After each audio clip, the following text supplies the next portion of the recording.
Shalom young victorious people. Welcome to the next generation online service.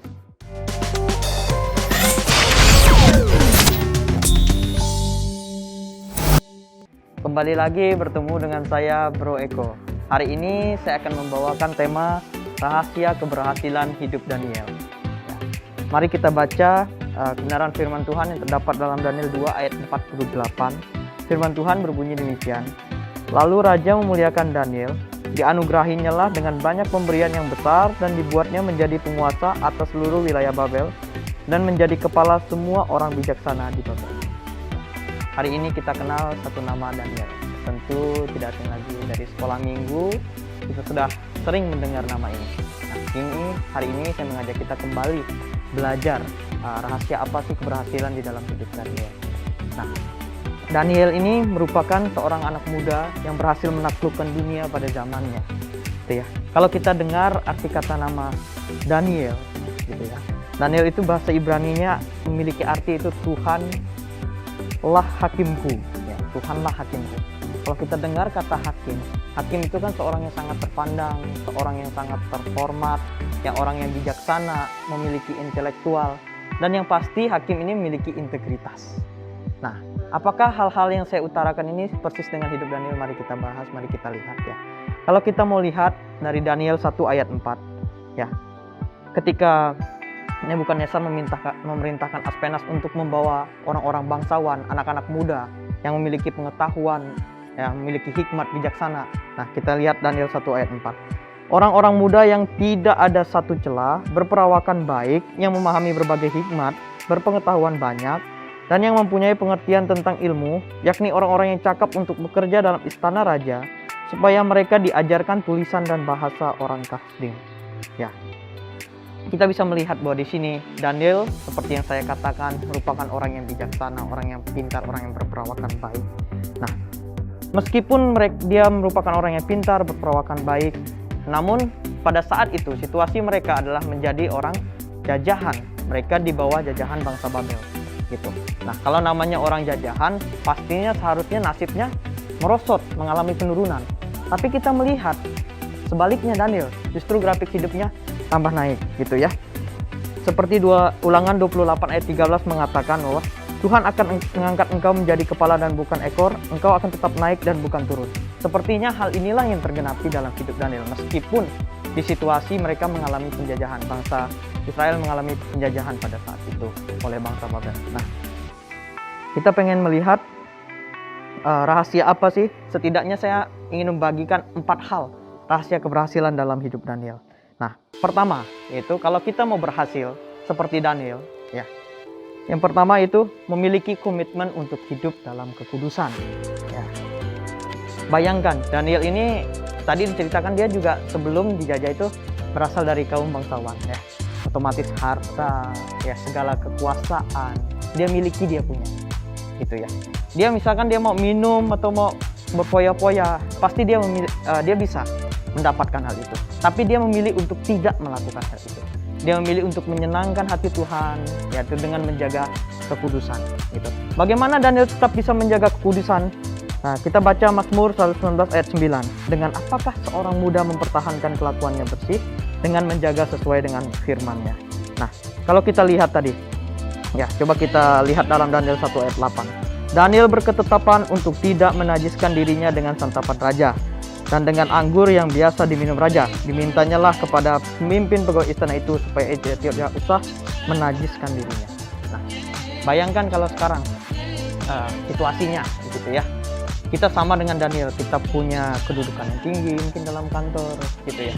Kita punya uang yang banyak gitu ya. Maukah kita tetap untuk menjaga kekudusan gitu? Bukan keberhasilan secara jasmani aja, tapi yang terpenting adalah sebagai orang muda kita belajar menyenangkan hati Tuhan gitu ya.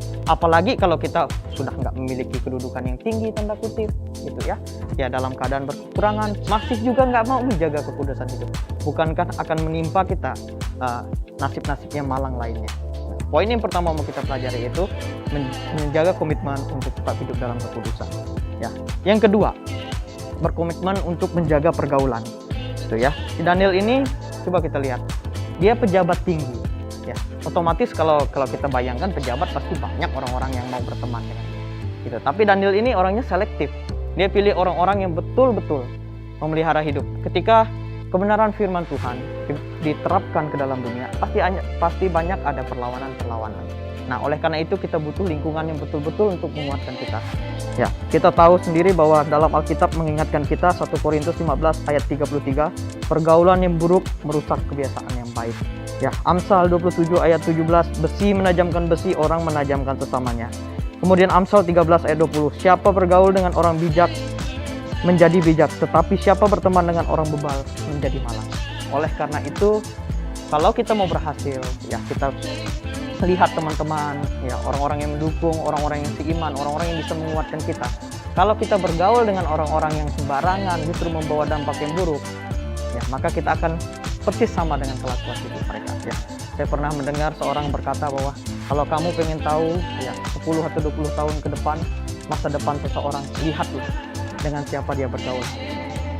Kiranya itu menjadi perenungan kita untuk poin yang kedua. Poin selanjutnya yang saya ingin bagikan yaitu poin yang ketiga. Daniel selalu memelihara kehidupan doanya. Seperti saya sudah katakan di atas tadi ya. Daniel orangnya yang sibuk, dia pejabat tinggi, dia punya segala-galanya, tapi tetap menyempatkan diri 3 kali. Saya bacakan dulu ayatnya ya. Daniel 6 ayat 11. Dalam kamar atasnya ada tingkap-tingkap yang terbuka ke arah Yerusalem. 3 kali sehari ia berlutut, berdoa serta memuji Allah seperti yang biasa dilakukannya. Lukas 18 ayat 17. Tidakkah Allah akan membenarkan orang-orang pilihannya yang siang malam berseru padanya? Dan adakah ia mengulur waktu sebelum menolong mereka? Ya, kalau kita rajin untuk selalu datang kepada Tuhan, maka dia selalu mau mendengarkan kita. Apalagi kita berenung siang malamnya. Daniel yang super sibuk dengan segala aktivitasnya, dengan segala kesibukannya, masih mau menyempatkan diri dan bahkan 3 kali. Nah, zaman sekarang kita seringkali bahwa aku terlalu sibuk, aku terlalu nggak bisa gitu. Adakah diri kita sesibuk Daniel? Marilah kita mengoreksi diri kita. Dan sesibuk apapun, paksakan diri kita untuk selalu datang, untuk selalu punya jam doa kepada Tuhan. Saya pernah juga mendengar seorang berkata seperti ini, kalau Anda tidak sampai 5 menit dalam sehari berdoa, maka sejatinya Anda tidak memiliki hubungan dengan Tuhan. Misalkan saja 5 menit itu gabungan dari seluruh 24 jam. Ya, misal doa makan, Tuhan terima kasih, amin. Sebelum tidur, Tuhan aku mau tidur, amin. Tuhan aku mau jalan, amin. Hanya hitungan detik, nggak sampai 5 menit. Maka sejatinya kita nggak punya hubungan pribadi dengan Tuhan. Nah, mari koreksi diri kita dengan hal ini. Kemudian poin yang selanjutnya, poin yang keempat, poin yang terakhir, Daniel dapat dipercaya. Ya, saya bacakan Daniel 6 ayat 1 sampai 4, tapi saya akan bacakan yang 3b sampai 4 saja. Kepada merekalah para wakil-wakil raja harus memberi pertanggungan jawab supaya raja jangan dirugikan. Maka Daniel ini melebihi para pejabat tinggi dan daripada wakil raja itu karena ia mempunyai roh yang luar biasa dan raja bermaksud untuk menempatkannya atas seluruh kerajaannya. Ya, orang yang berhasil, poin keempat belajar dari Daniel adalah orang yang dapat dipercaya. Bayangkan ketika atasan kita mempercayakan kita atau seseorang pun mempercayakan kita hal sekecil apapun gitu ya. Namun kita pergunakan dengan kebohongan. Ya, kita tipu atasan kita. Otomatis apa? Mereka nggak akan mau mempercayakan kita hal-hal yang lebih lagi. Oleh karena itu kita harus dapat dipercaya. Nah, sebagai anak muda kita harus dapat dipercaya agar keberhasilan itu bisa datang dalam hidup kita. Gitu ya. Saya tutup dengan satu ilustrasi. Ini kisah nyata gitu ya. Suatu hari ada seorang pengemis sedang minta-minta di jalan. Gitu. Lalu ada seorang perempuan datang, tapi perempuan ini terburu-buru, tampaknya ada urusan lain gitu ya. Lalu dia mengambil dari sakunya, lalu meletakkan uang, ternyata di dalamnya itu ada cincin tunangannya yang sangat mahal gitu ya. Lalu dimasukkan ke kantong si pengemis ini. Beberapa jam berlalu, si pengemis ini baru sadar bahwa, ada cincin. Lalu dia berpikir, tampaknya nggak mungkin secara kebetulan perempuan ini menaruh ini di dalam kantong saya, karena hal ini sangat berharga bagi dia. Dan harganya pun sangat mahal. Lalu pengemis ini berpikir bagaimana kalau saya besok tunggu. Ya, saya mau mengembalikan tapi saya tidak tahu alamat si wanita ini. Lalu si wanita ini pas malam hari pun mencari-cari di sakunya, kok nggak ada cincin saya, nggak ketemu. Lalu dia teringat, jangan-jangan ketinggalan di tempat si pengemis tadi. Dia berharap bahwa si pengemis ini nggak menjualnya atau membawanya kabur. Lalu keesokan harinya dia mencari lagi dan ketemu sama si pengemis ini. Dan si pengemis ini pun mengembalikan cincin itu ya tanpa rusak dan utuh. kembalikan. Lalu wanita ini sangat berterima kasih kepada si pengemis ini. Nah, lalu sepulangnya ke rumah dia menceritakan hal itu kepada tunangannya. Nah, lalu mereka berpikir apa yang mereka lakukan untuk membuat sesuatu kepada si pengemis ini. Lalu mereka membagikan itu di suatu web, menceritakannya dan memberikan kesempatan pada orang-orang yang ingin memberikan donasi kepada si pengemis ini. Akhirnya terkumpul kurang lebih 1,2 miliar ya. Nah, dan akhirnya nasib hidup si pengemis ini pun berubah. Dari sini satu poin yang kita bisa dapat dari sifat si pengemis ini yaitu dapat dipercaya. Nah, kalau kita dapat dipercaya maka keberhasilan, keberuntungan menjadi bagian dari hidup kita. Saya tutup dengan ayat Alkitab dari kitab Daniel 6 ayat 29. Dan Daniel ini mempunyai kedudukan tinggi pada zaman pemerintahan Darius dan pada zaman pemerintahan Kores orang Persia itu. Kalau kita mau berhasil dan beruntung seperti perjalanan hidup Daniel, kita jaga kekudusan, kita jaga pergaulan, kita pelihara kehidupan doa, dan kita harus jadi orang Kristen, anak-anak Tuhan yang dapat dipercaya.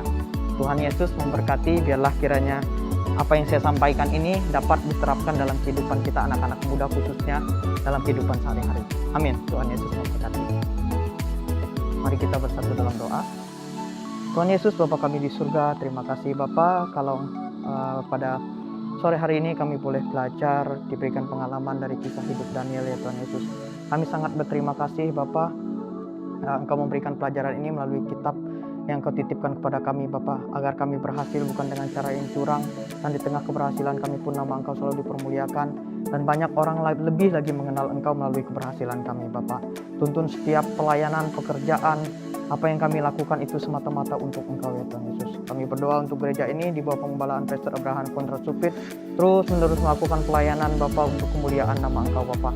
Pakai kami semua ya Bapa, sampai pada kesudahan akhirnya kami tetap setia Bapa. Khususnya untuk pelayanan anak-anak muda Bapa, semakin banyak anak-anak muda yang bergabung dengan kami ya Tuhan Yesus. Kami serahkan sepenuhnya Bapa, kehidupan kami, masa muda kami jaga kekudusan, dan kami hidup dengan takut akan Engkau ya Tuhan Yesus. Dalam nama Tuhan Yesus kami bersyukur. Amin.